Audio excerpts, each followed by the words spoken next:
Don't move. Good shot, Avon. I was aiming for his head. I thought it was the Magnificent Seven in outer space. I like that sort of thing. It's a Western, really, and I've always wanted to do Westerns. Jenna. Jenna? We have waited for your coming for many years. Welcome. It pleases us that you are here. It was limitless. The storylines were limitless. It was, you know, in a sense, it was, you know, good versus evil.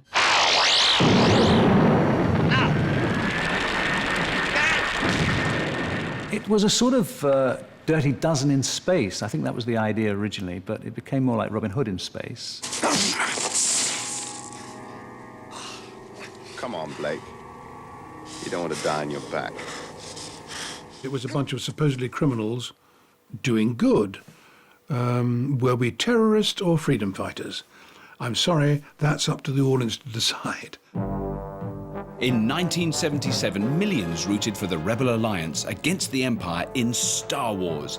A year later, the BBC presented a Them Against Us space opera set in a dystopian future. We were asked to back a bunch of renegade criminals in their fight against the Federation, and we did. That fanatic identification with the Outlaws is crucial to the continuing success of Blake Seven, even though at times the show's cast can find it a little overwhelming. Oh, they say, wow, when you were going 25 spatials per second and you landed on a Rarranar, why did you reverse thrust at that second? And he said, what? Mr. Thomas, in episode 7 of series 2, when you said to Thermo, but I have to say, excuse me, I'm awfully sorry.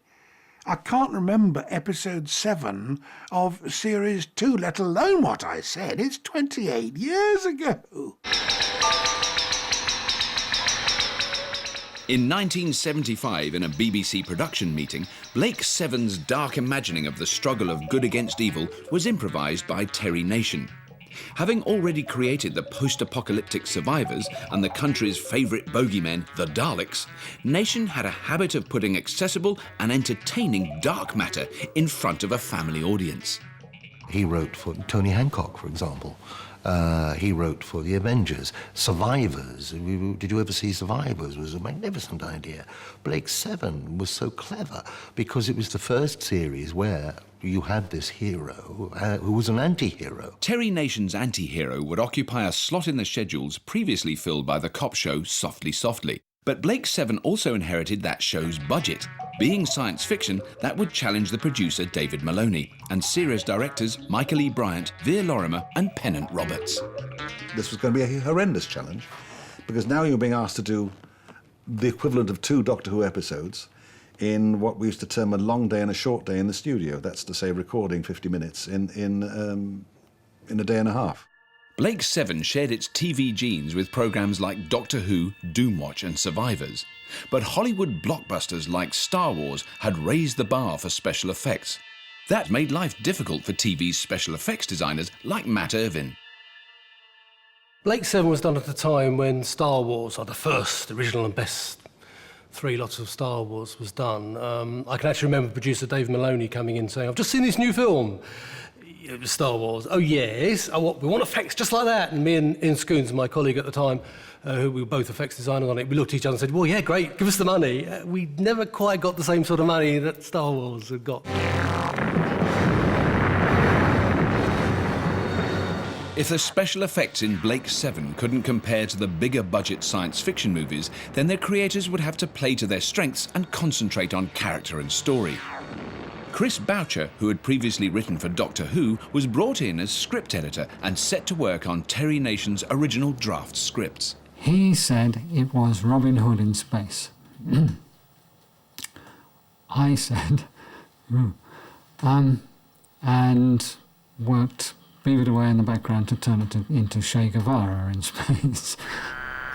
They could have killed you, At the start of the story, Rog Blake, outlaw and freedom fighter, learns that the corrupt and ruthless Terran Federation has killed his family and erased his memory.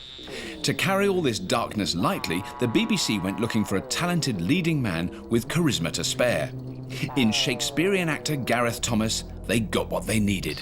One had no concept at the time of going into something and saying this is going to be a cult program or this is going to be a successful program or anything like that. Basically, it's going to pay the mortgage, it's going to do everything, you know, that's going to be, and it's going to put my face on television. Oh, it's no good. I'm going to go and have it out with Sessaga.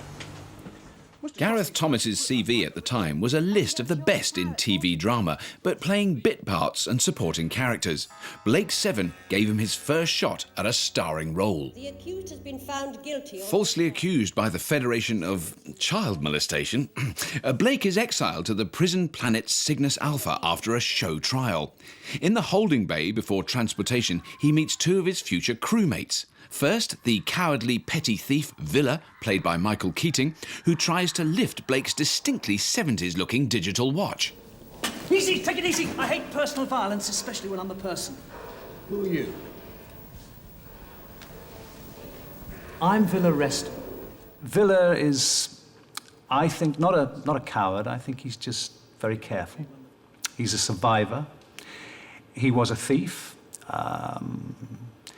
He doesn't want to go anywhere, doesn't take any risks. A bit like me, really, I suppose. If you're expecting a last-minute reprieve, you better forget it. Still, things start looking up for Blake when he discovers his other cellmate is somewhat easier on the eye. Space pirate Jenna, played by Sally Nivette. To begin with, the first 2 or 3 episodes, I thought the writing was quite exciting and quite good. I thought she's a really feisty character. She's an intergalactic space pirate.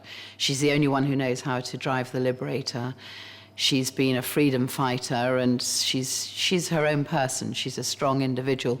Watching all the goings-on aboard the prison transport with an analytical eye is Avon, super swindler and uber computer hacker, played by Paul Darrow. He takes an opportunity to prove himself invaluable to the irrepressible Blake. Do you know how those door panels work? No, not that time. It's simple enough. All authorized personnel have their palm prints filed in the computer. The blue sensor plate reads the print. If it conforms, the computer opens the door.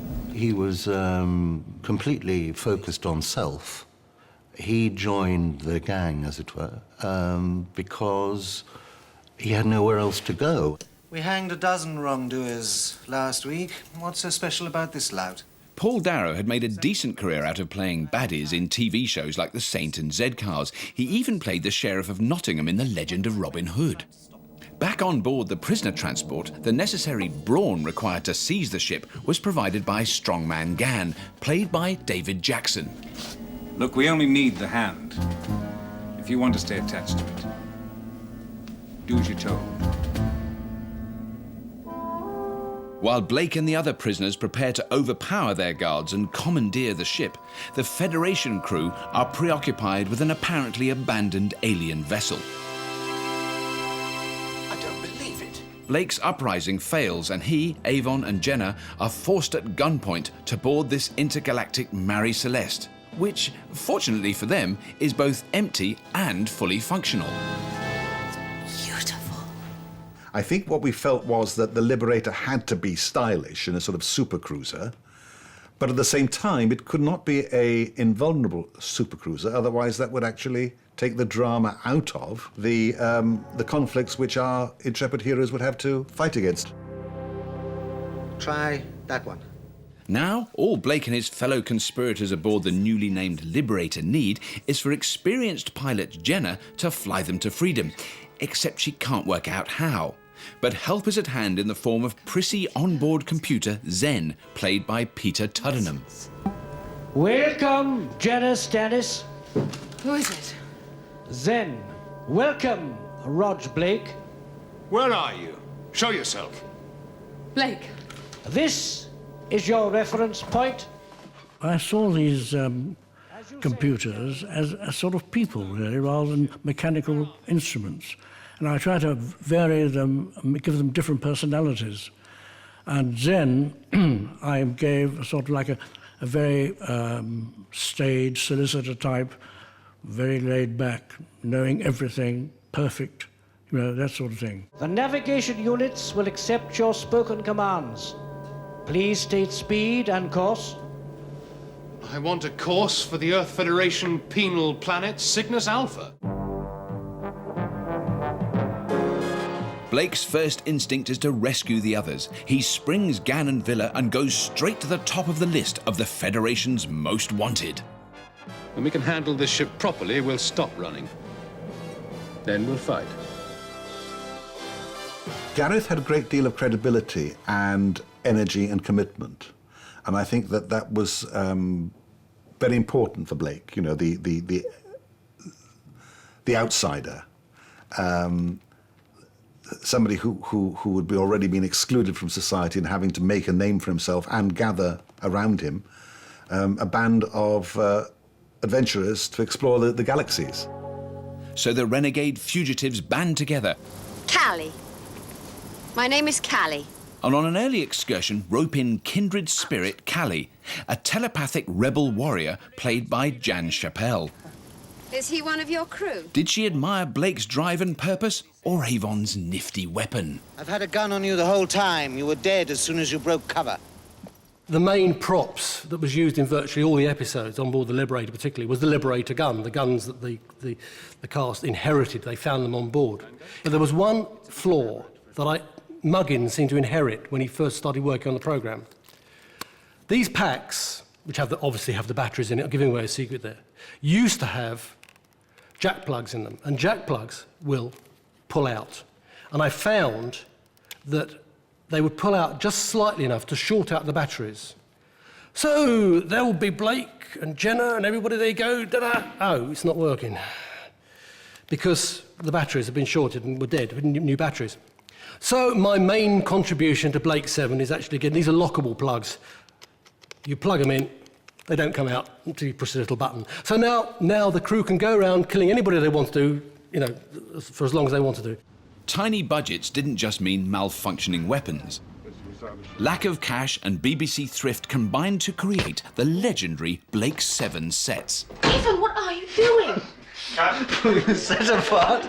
We had special effects, scientific effects, explosive effects, electronic effects. And so, we were on a losing wicket. We were fighting like mad to get the thing done. And of course, there were wobbly sets occasionally.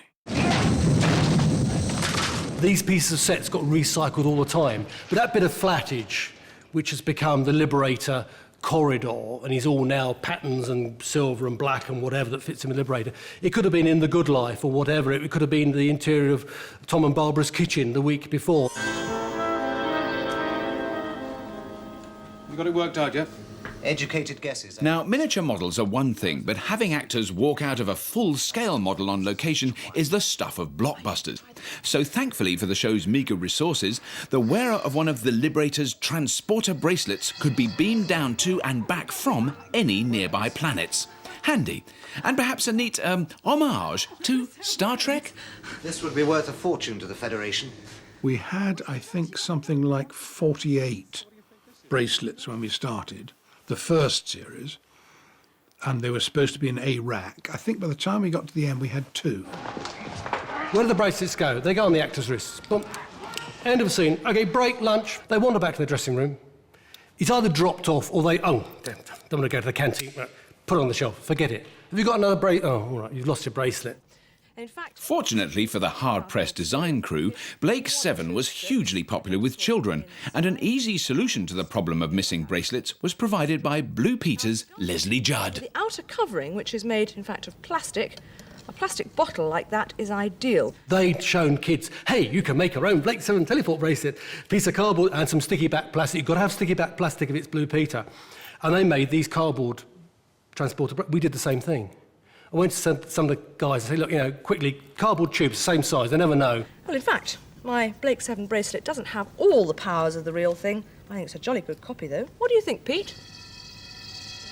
And they lasted for some time. We had some more made originally. So there are some genuine Blake cardboard teleport braces out there somewhere.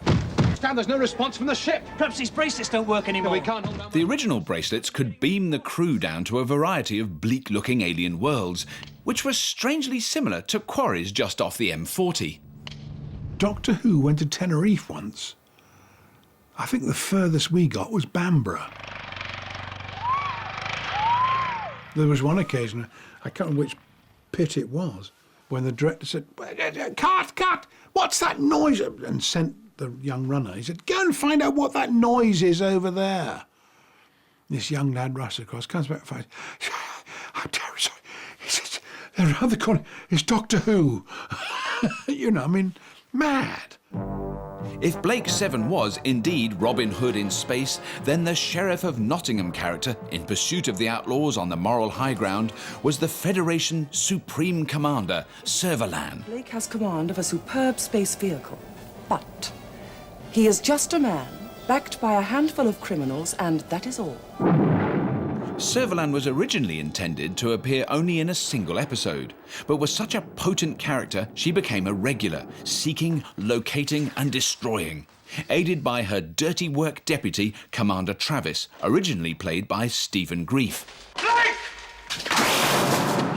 Rescue is now your first priority. They wanted to put me in a safari suit, jackboots and a helmet because she was the Supreme Commander.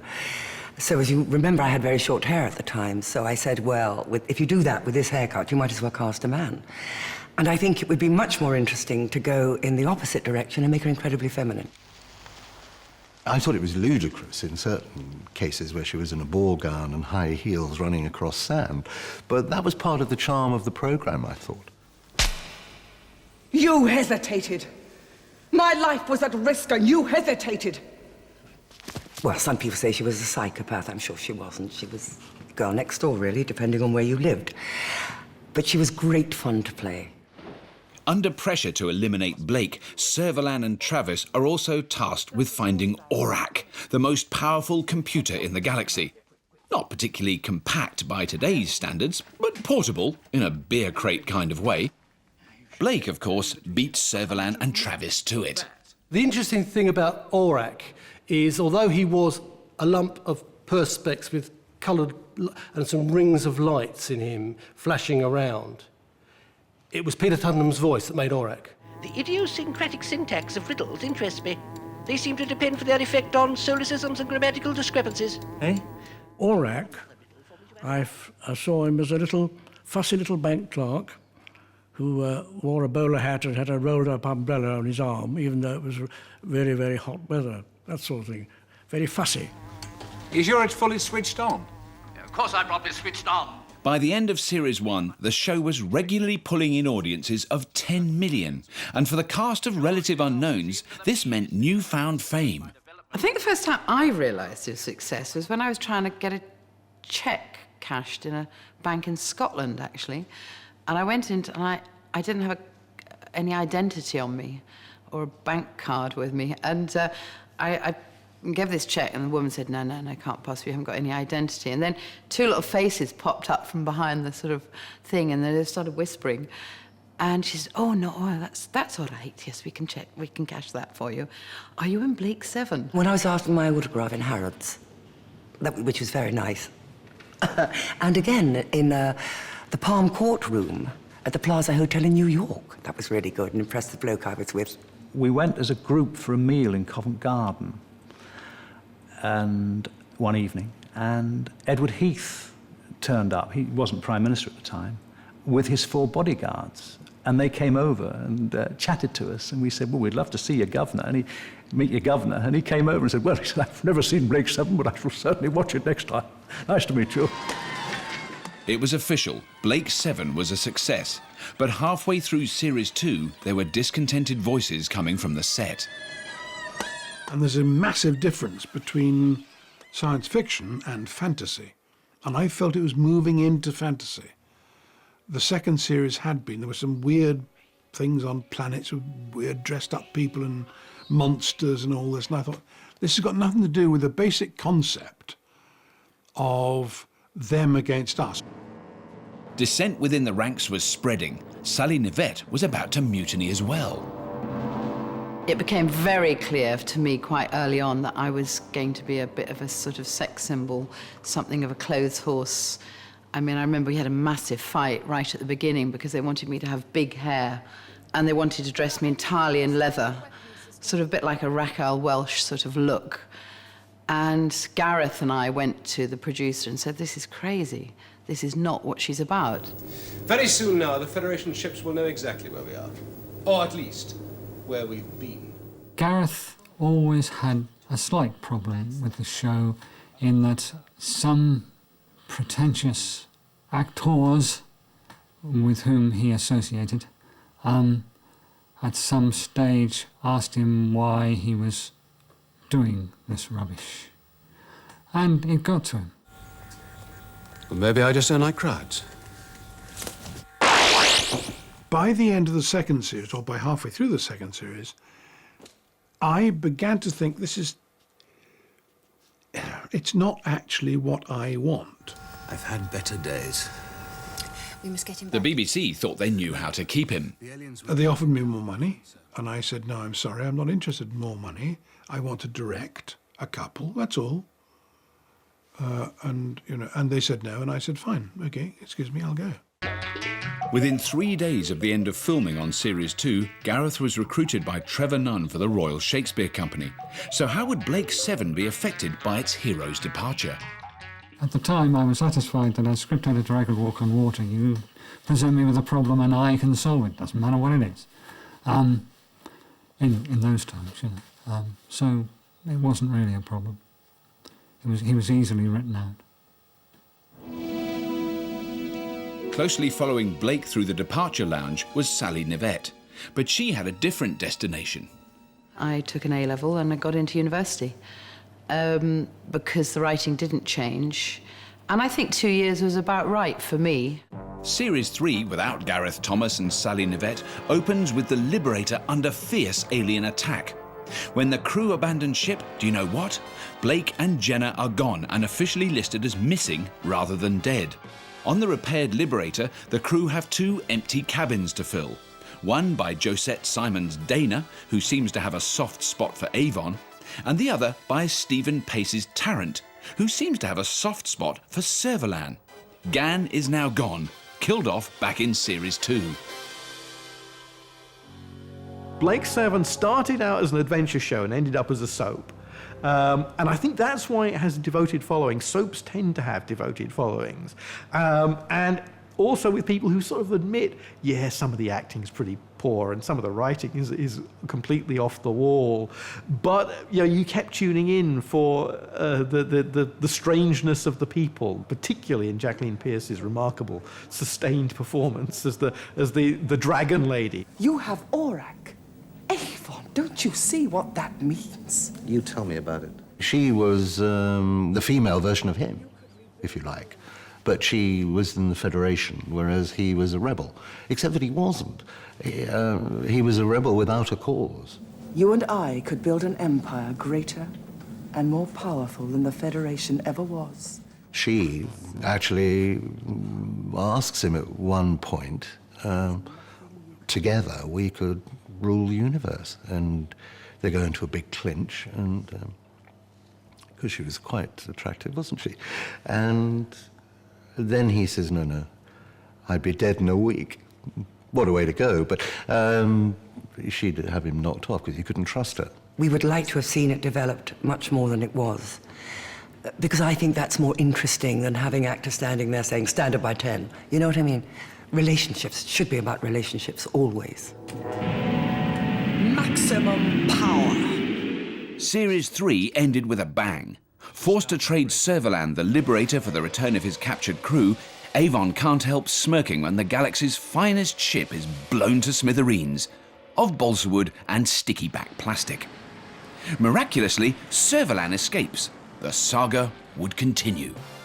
Avon and the gang returned in 1981 for a 4th series with a replacement ship, the Scorpio, a gun-slinging rebel by the name of Sulin, played by Glynis Barber, and we met Slave, the latest rather sycophantic onboard computer. Despite the show's continued popularity, the end of Blake 7 was in sight. It was felt that Servalan and Avon couldn't go on playing cat and mouse forever. You going to tell us what we've got planned, Avon? We know what we've got planned. Running away is what we've got planned. On December the 21st, 1981, 9 million people tuned in to watch the last ever Blake 7. The story was called Blake, so anticipation was high that the eponymous anti-hero would return. He'd always said he would come back for a death scene. If we could guarantee that the character was then gone from the series. And I got the script, and I read the script, and I said, fine. And I said, right, now what I want is a scar down here, because he's been away for 2 series. And he really was a rough, vicious character. What Blake had been doing in his 2 series away was recruiting a rebel force on the lawless planet of Gouda Prime, using as his cover the role of bounty hunter. She is who you say she is? I wouldn't have brought her in if I hadn't made sure. I thought to myself, that's the way, actually, I would have liked to have played Blake. Because that's what he was. A vicious, honest freedom fighter. In the final moments of the episode, Avon and the gang catch up with Blake, and due to a calamitous misunderstanding, Avon is convinced that Blake has betrayed them. It's me, Blake. Stand still! The Federation get involved, and a bloodbath worthy of Peckinpah follows.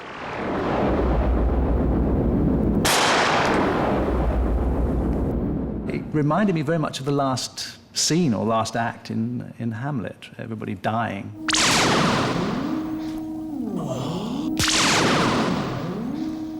I thought it was a logical conclusion. He would kill the only friend he ever really had. That was the tragedy of it. And I think that was part of the reason why the show was as successful as it was and maintains a cult status, if you like.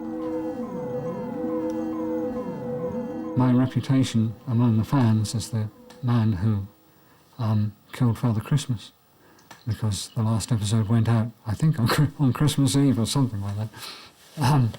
Announced as the last episode, and then everybody was killed. It didn't do much for the festive spirit, I have to say. So that was it. 52 episodes across 4 series, and Blake 7 was over. But just because it wasn't on TV didn't mean it was dead. Its memorable characters and compelling storylines have created new generations of devoted fans and ensure that it has kept on shining brightly in the cult science fiction firmament. Blake 7 is certainly a cult show. If you put on science fiction, you get a small but devoted audience. You knew they'd stick with the program. Almost, there are people who'd stick with the program admitting its faults, saying, yes, I know this is terrible, I know this bit doesn't work, but these things are interesting and this is why I'm going back to it. We had some great times. You know, it's certainly continued to follow me all my life, to my amazement. Oh, it was a piece of piss. I loved it. I said this before, and I probably shouldn't say it again, but it was discovering I'd been a masturbatory fantasy for an entire generation of young men. I mean, that made a girl feel good.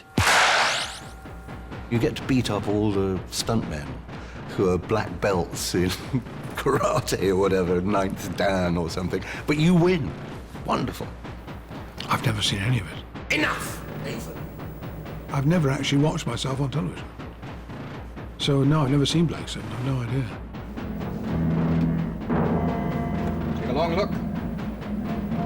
That's the last you'll ever see of it. No, I'm coming